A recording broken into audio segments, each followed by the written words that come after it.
Video número 2 de la unidad número 4 para octavo grado, tomando como referencia el libro de Esmate. En esta oportunidad abordaremos 3 clases, las cuales están comprendidas entre la página número 99 y la página 101. El primer tema es el 2.3, caracterización de los ángulos correspondientes en la página número 99. Acá tenemos el ejemplo que nos dice de la siguiente manera: construye dos rectas paralelas L y M, traza una secante y acá nos plantea una pregunta. ¿Qué relación existe entre la medida de los ángulos correspondientes? Pasamos a la construcción de las rectas paralelas, las cuales son L y M, y trazamos una línea secante o una línea transversal. Ya teniendo esto, hay que identificar los espacios que hay entre esta línea secante y estas dos líneas paralelas. Lo que está marcado aquí de color azul se le llama espacio interior.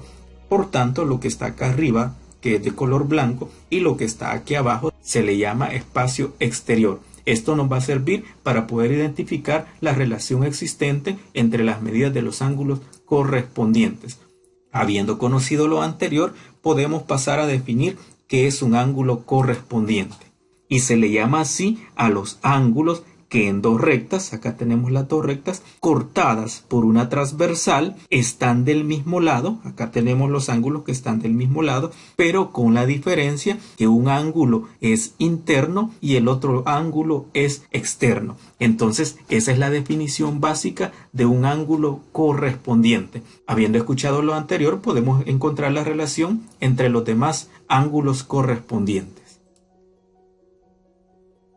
Acá nombramos con estas letras estos ángulos para poder identificarlos mejor. Y también necesito una medida de un ángulo para poder encontrar los restantes. En este caso me voy a auxiliar de un transportador, que debemos de recordar que esta parte central debe de quedar en el vértice exacto y este 0 y este 180 debe de quedar alineado para tener una buena medida.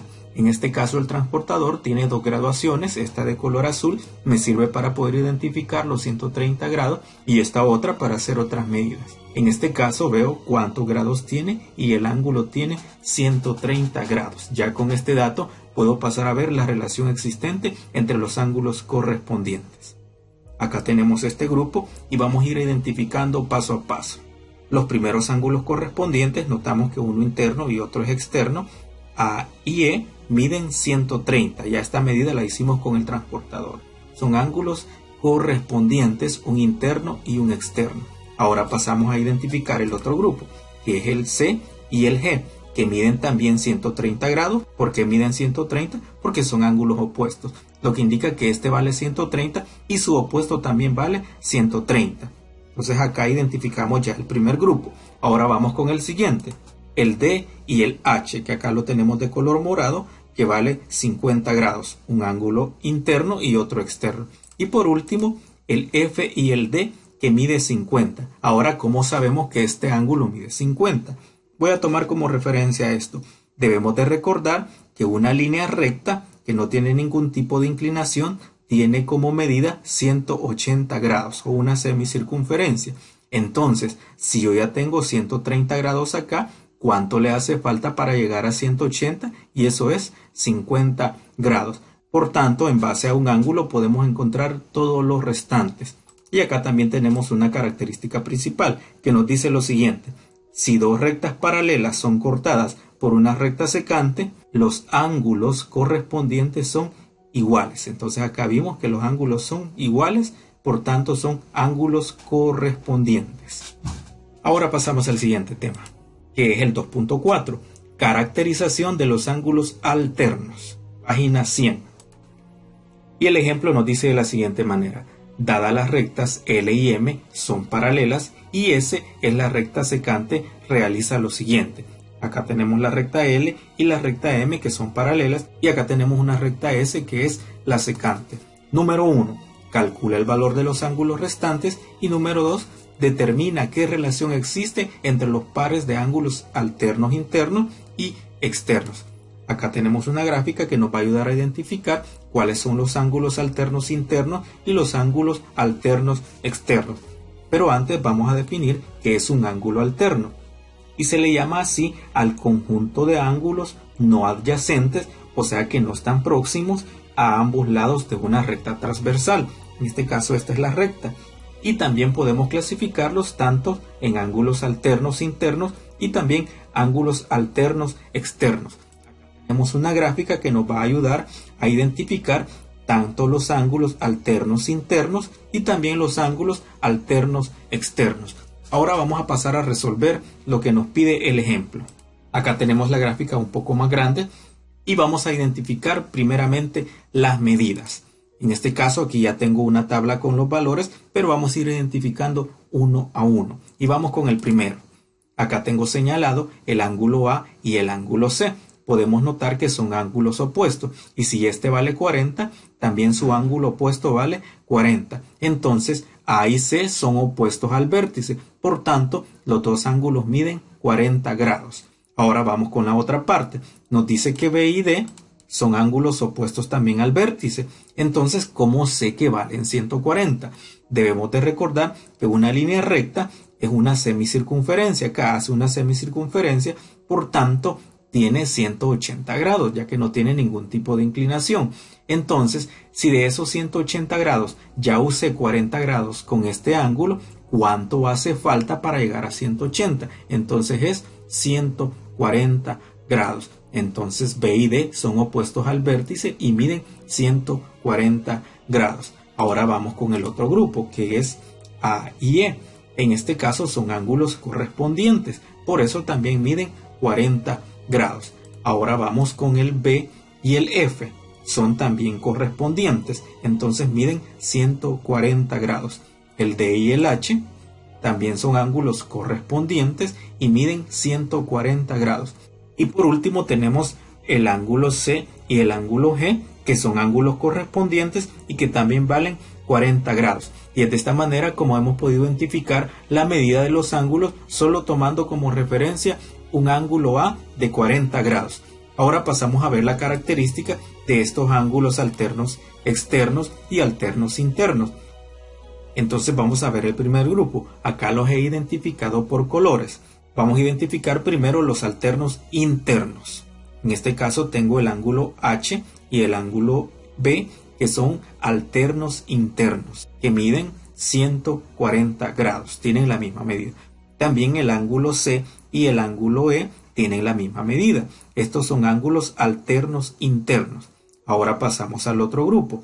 Tengo el ángulo F y el ángulo D, que son ángulos que miden lo mismo, pero en este caso son ángulos alternos externos. ¿Por qué? Porque están fuera de este espacio interno de las dos rectas. Y también por último, el ángulo G y el ángulo A son ángulos alternos externos porque no están dentro del espacio interno de las dos rectas. Entonces, de esta manera hemos podido identificar las características de los ángulos alternos internos y también de los ángulos alternos externos, ya que nos ayuda también a poder encontrar la medida sin tener como instrumento un transportador, solo teniendo como referencia la medida de un ángulo. Esto en base a las líneas paralelas y a una línea secante o a una línea transversal. Y es de esta manera como vamos a resolver estos ejercicios. Ahora pasamos a lo siguiente, que es el tema 2.5, demostración del teorema de ángulos internos de un triángulo, en la página 101. Y el ejemplo dice así: demuestra que si el ángulo A, el ángulo B y el ángulo C son ángulos internos de un triángulo, entonces ángulo A más ángulo B más ángulo C, esto es igual a 180 grados. Entonces aquí vamos a hacer la demostración del teorema de los ángulos internos de un triángulo, que su definición sencilla es que los ángulos internos de un triángulo suman siempre 180 grados. Acá nos da una ayuda el libro que dice: usa las relaciones de los ángulos entre rectas paralelas cortadas por una secante. Entonces vamos a hacer eso, agrandamos un poco la figura, trazamos dos líneas paralelas y acá vamos a trazar una línea secante, la cual va a ser simplemente alargar un poco un lado. Habiendo hecho esto, ahora pasamos a esa identificación o a la demostración del teorema de los ángulos internos de un triángulo.